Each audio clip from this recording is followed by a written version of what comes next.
नमस्कार साथियों, अलारिया एकेडमी पर आपका हार्दिक स्वागत है। हमारा जो सीरीज़ चल रही है ये सीडीपी की है। इसका जो आज हमारा टॉपिक है वो है उपलब्धियों का मूल्यांकन एवं प्रश्नों का निर्माण। कि उपलब्धियों को हम कैसे अचीव कर सकते हैं एक विद्यार्थी का मूल्यांकन करके, यानी evolution of achievements and formulation of questions. तो चलिए करते हैं आज की क्लास की शुरुआत।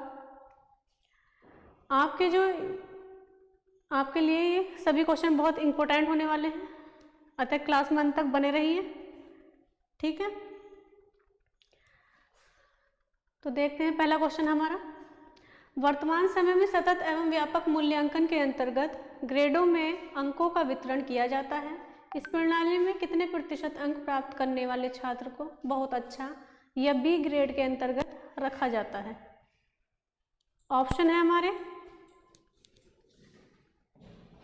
90 से 100%, 56 से 74%, 75 से 89% या फिर 35 से 55%। तो क्या आंसर हो सकता है हमारा? पूछा गया है इसमें वर्तमान समय में सतत एवं व्यापक मूल्यांकन के अंतर्गत ग्रेडों में अंकों का वितरण किया जाता है। इस प्रणाली में कितने प्रतिशत अंक प्राप्त करने वाले छात्र को बहुत अच्छा या बी ग्रेड कितने अंक तक रखा जाता है? तो जो हमारा बी ग्रेड रखा जाता है वो 56 से 74% तक रखा जाता है। तो आंसर हमारा इसमें सेकंड सही हो जाएगा। चलते हैं नेक्स्ट क्वेश्चन पर। Question number 2।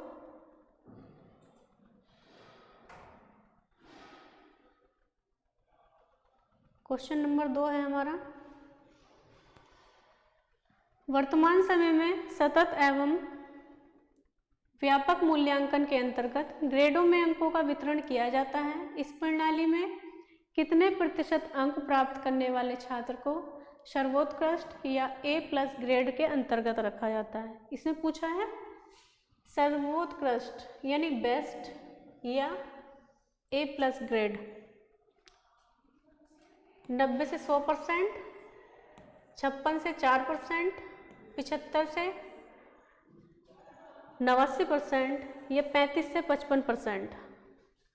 तो जो 90 से 100% है वो हमारा सर्वोत्कृष्ट यानी बेस्ट या A+ ग्रेड में रखा जाता है। तो आंसर हमारा इसमें ए सही हो जाएगा। क्वेश्चन नंबर 3 पे आते हैं। क्वेश्चन नंबर 3 है, छात्र की उपलब्धि के मूल्यांकन के लिए सबसे बेहतर तरीका क्या हो सकता है? छात्र की उपलब्धि के मूल्यांकन के लिए, यानी छात्र ने कितना अचीव किया उसका एवोल्यूशन करना है हमें। तो प्राप्तांकों के आधार पर श्रेणी प्रदान करना, ग्रेडिंग पद्धति का प्रयोग, तुलनात्मक मूल्यांकन या ये सभी हो सकते हैं। तो छात्र की उपलब्धि के एवोल्यूशन के लिए जो सबसे बेस्ट तरीका है वो हमारा है ग्रेडिंग सिस्टम यानी ग्रेडिंग पद्धति का प्रयोग।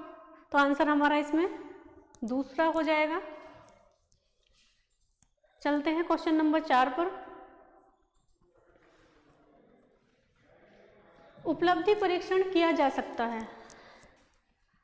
उपलब्धि परीक्षण के लिए पूछा है इसमें शिक्षा के क्षेत्र में, व्यवसाय के क्षेत्र में, तकनीकी क्षेत्र में या खेल के क्षेत्र में। आपने देखा है कि उपलब्धि परीक्षण किस क्षेत्र में दिया जाता है? तो वो एक जो हमारा प्ले होता है उसके क्षेत्र में दिया जाता है। ऑप्शन है हमारे ए और बी और डी और ए या ये सभी। तो देखेंगे जो हम अचीव कर रहे हैं, जो हम बेस्ट कर रहे हैं, कोई जैसे बच्चा बेस्ट करता है तो उसे शिक्षा के क्षेत्र में भी उपलब्धि कहेंगे, व्यवसाय के क्षेत्र में भी, तकनीकी के क्षेत्र में भी और खेल के क्षेत्र में भी। तो उन्हें उपलब्धि परीक्षण किया जा सकता है उनका। तो फोर्थ हमारा इसमें आंसर सही हो जाएगा। चलते हैं क्वेश्चन नंबर 5।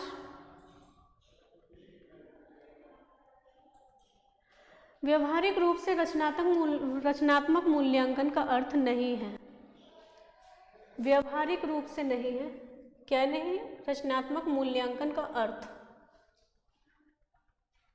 यह विश्वास करना कि प्रत्येक विद्यार्थी को सुधारने के लिए शिक्षक की भूमिका सर्वाधिक आवश्यक है। सेकंड ऑप्शन है हमारा फीडबैक मुहैया कराना, जो विद्यार्थियों को समझने में और अगले कदम उठाने में सहायता करता है। नंबर 3 ऑप्शन है शिक्षा प्राप्ति के लिए लक्ष्य विद्यार्थियों के साथ बांटना, या फिर स्व निर्धारण के विद्यार्थियों को शामिल करना। जो हमारा व्यवहारिक रूप से रचनात्मक मूल्यांकन है, इसका अर्थ फीडबैक मुहैया कराना, जो विद्यार्थियों को समझने में और अगले कदम उठाने में सहायता करता है। ये हमारा इसमें सही है। व्यवहारिक रूप से रचनात्मक मूल्यांकन के अर्थ के बारे में शिक्षा प्राप्ति के लक्ष्य विद्यार्थियों के साथ बांटना, ये भी इसका सही है। स्वनिर्धारण के विद्यार्थियों को शामिल करना, ये भी सही है। अर्थ नहीं है ये पूछा है इसमें, तो निगेटिव हमारा इसमें फर्स्ट हो जाएगा। यह विश्वास करना कि प्रत्येक विद्यार्थी को सुधारने के लिए शिक्षक की भूमिका सर्वाधिक आवश्यक है, तो आंसर हमारा इसमें फर्स्ट हो जाएगा। चलते हैं क्वेश्चन नंबर 6। निम्नलिखित में से परीक्षा के प्रकार कौन कौन से हैं? परीक्षा के प्रकार पूछे हैं इसमें। मौखिक परीक्षा, लिखित परीक्षा, खुली किताब आधारित परीक्षा। ऑप्शन है इनके केवल ए, केवल सी हो सकता है, ए और बी हो सकता है, या ये सभी हो सकता है, बताइए। तो जो हमारे प्रकार हैं परीक्षा के, वो मौखिक भी होते हैं, लिखित भी होते हैं और खुली किताब आधारित भी होते हैं। तो इसमें ऑप्शन हमारा उपरोक्त सभी सही हो जाएगा। चलते हैं क्वेश्चन नंबर 7। मार्गदर्शन का प्रयोजन है। मार्गदर्शन का क्या प्रयोजन हो सकता है? मूल्यांकन के बहुविध मॉडलों का प्रयोग। सेकंड ऑप्शन है मूल्यांकन के एकल मॉडल का प्रयोग। थर्ड है मूल्यांकन के 2 मॉडल का प्रयोग, या फिर मूल्यांकन के 3 मॉडल का प्रयोग। तो मार्गदर्शन का जो प्रयोजन होता है वो हमारा मूल्यांकन के बहुविध मॉडलों का प्रयोग करके ही किया जाता है। तो ऑप्शन हमारा इसमें फर्स्ट हो जाएगा सही। चलते हैं क्वेश्चन नंबर 8। अच्छे प्रश्नों की विशेषता होती है। कौन से होते हैं हमारे अच्छे प्रश्न? प्रश्न उद्देश्य पर आधारित हो, उत्तर लिखने की सीमा निर्धारित हो, सरल भाषा का प्रयोग हो, या प्रश्नों का स्वरूप विषय वस्तु पर आधारित हो। ऑप्शन है हमारे ए और बी हो सकता है, बी और डी हो सकता है, सी और ए हो सकता है, या ये सभी। तो अच्छे प्रश्न की विशेषता हमारा जो विशेषता होती है अच्छे प्रश्न की, वो सरल भी हो, प्रश्नों का स्वरूप विषय वस्तु भी निर्धारित हो और उत्तर लिखने की सीमा भी निर्धारित हो। तो इसमें हमारा उद्देश्य पे भी निर्धारित हो प्रश्न जो हमारे होते हैं। तो ऑप्शन हमारा फोर्थ सही हो जाएगा इसमें, ये सभी। क्वेश्चन नंबर 9 है, आजकल इस बात पर अधिक जोर दिया जाता है कि छात्रों में विषय वस्तु को रटने की प्रवृत्ति को कम करने के लिए प्रश्नों का निर्माण किया जाए। किस प्रकार के प्रश्न से बालकों में रटने की प्रवृत्ति को बढ़ावा मिलता है? रटने की प्रवृत्ति को पूछा है। अति लघु उत्तरीय, वस्तुनिष्ठ, निबंधात्मक या वैकल्पिक प्रश्न। तो हमारे जो अति लघु उत्तरीय प्रश्न होते हैं, इनसे भी नहीं पता लगा जा सकता कि रटंतु हो गया है बच्चा। वस्तुनिष्ठ भी नहीं हो सकता, वैकल्पिक भी नहीं हो सकता, क्योंकि इसमें कोई रटने की ज़रूरत ही नहीं है, सटीक उत्तर होता है, वन लाइनर या वन वर्ड वाला। तो आंसर हमारा इसमें थर्ड हो जाएगा। निबंधात्मक प्रश्न जो होते हैं बच्चे रट जाते हैं, तो हमारे जो रटने की प्रवृत्ति को बढ़ावा मिलता है वो निबंधात्मक प्रश्न से मिलता है। क्वेश्चन नंबर 10, आपको किसी छात्र के बारे में यह मूल्यांकन करना है कि वह दी गई समस्या के बारे में अपने व्यक्तिगत और मूल दृष्टिकोण को व्यक्त कर पाता है या नहीं। इसके लिए आप किस प्रकार के प्रश्नों का निर्माण करेंगे। पूछा है किसी छात्र के बारे में यह मूल्यांकन करना कि वह दी गई समस्या के बारे में अपने व्यक्तिगत और मूल दृष्टिकोण को व्यक्त कर पाता है या नहीं, तो किस प्रकार का निर्माण करें, किस प्रकार के प्रश्नों का निर्माण करें। अति लघु उत्तरीय प्रश्न, निबंधात्मक प्रश्न, वस्तुनिष्ठ प्रश्न या वैकल्पिक प्रश्न। तो इसमें जो हमारे निबंधात्मक प्रश्न है उसमें ही वो अपना दृष्टिकोण व्यक्त कर पाएगा, क्योंकि वो डेस्क्रिप्टिव होते हैं। तो हमारा इसमें सेकंड ऑप्शन सही हो जाएगा। क्वेश्चन नंबर 11 है, छात्रों के मूल्यांकन के लिए पूरक प्रकार के प्रश्न पूछे जाते हैं। पूरक प्रकार के प्रश्न हैं, पूरक प्रकार के प्रश्न पूछे हैं, कौन से हो सकते हैं। अति लघु उत्तरीय प्रश्न हो सकते हैं, लघु उत्तरीय हो सकते हैं, निबंधात्मक प्रश्न हो सकते हैं, या ये सभी हो सकते हैं।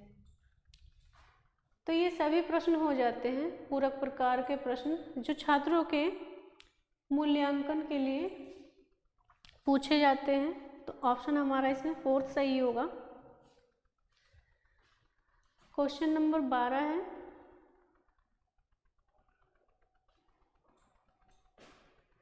आप एक शिक्षक के रूप में विद्यार्थी के ज्ञान के विभिन्न पहलुओं के बीच उनकी पहचान करने और उनके आपस का संबंध निर्धारित करने की योग्यता की जांच करना चाहते हैं। इसके लिए आपको किस प्रकार के प्रश्न का निर्माण करना चाहिए। पूछा है इसमें एक शिक्षक के रूप में विद्यार्थी के ज्ञान के विभिन्न पहलुओं के बीच उनकी पहचान करने और उनके आपस का संबंध निर्धारित करने की योग्यता जांच करना चाहते हैं। तो किस प्रकार के प्रश्नों का आप निर्माण करेंगे। निबंधात्मक, अति लघु उत्तरीय, उद्देश्य या फिर मिलान वाले प्रश्न।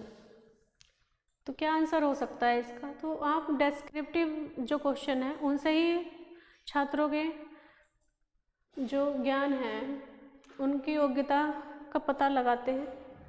तो आंसर हमारा इसमें फर्स्ट सही होगा। क्वेश्चन 13 है,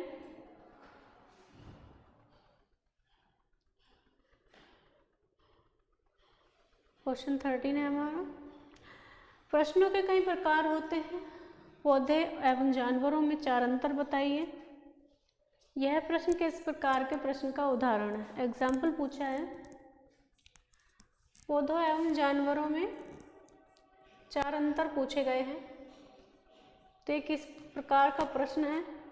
लघु उत्तरीय प्रश्न हो सकता है, वस्तुनिष्ठ प्रश्न हो सकता है, लघु उत्तरीय प्रश्न हो सकता है, या उपरोक्त में से कोई नहीं।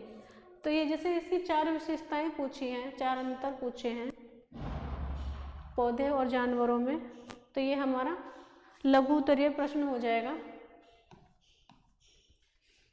ठीक है। क्वेश्चन नंबर 14 है,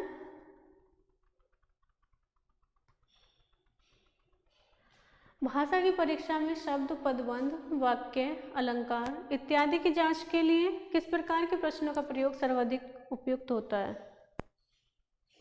भाषा की शब्द में परीक्षा में शब्द, पदबंध, वाक्य, अलंकार इत्यादि जांच के लिए पूछा है कि किस प्रकार के प्रश्न गुड होंगे, लाभकारी होंगे। अति लघु उत्तरीय प्रश्न हो सकते हैं, वस्तुनिष्ठ प्रश्न हो सकते हैं, निबंधात्मक प्रश्न हो सकते हैं, या ये सभी हो सकते हैं। तो जो हमारे अति लघु उत्तरीय प्रश्न होते हैं वो शब्द, पदबंध, वाक्य, अलंकार, वन लाइनर होते हैं ना, तो वो जो हमारे अति लघु उत्तरीय प्रश्न हैं उसके लिए ज़्यादा उपयुक्त होंगे। तो ऑप्शन हमारा फर्स्ट सही हो जाएगा इसमें। चलते हैं लास्ट क्वेश्चन पर। Question number 15। सभी क्वेश्चन बहुत ही महत्वपूर्ण हैं। क्वेश्चन है, एक चित्र के द्वारा एक डॉक्टर को रोगी का परीक्षण करते हुए दिखाया जा रहा है, यह कौन से प्रश्न का प्रकार है? तो चित्र दिखाया गया है एक डॉक्टर को रोगी का परीक्षण करते हुए, तो ये बहुत ही इजी क्वेश्चन है, चित्रात्मक प्रश्न हो गया है हमारा। जो हमारे चैनल पर नए हैं वो हमारे चैनल को सब्सक्राइब अवश्य कर लें ताकि हमारी न्यू वीडियोस, न्यू क्लासेस उन्हें मिलती रहें, और अपनी तैयारी को और ज़ोरदार बनाने के लिए जुड़े रहिए हमारे साथ अलारिया एकेडमी पर। और जिससे भी हमारी क्लास अच्छी लगी हो लाइक और शेयर करना ना भूलें। अगली क्लास आपको जल्दी मिलेगी। KVS, CTET, UPTET और सुपर टेट की और बेहतर तैयारी के लिए जुड़े रहिए अलारिया एकेडमी से। धन्यवाद।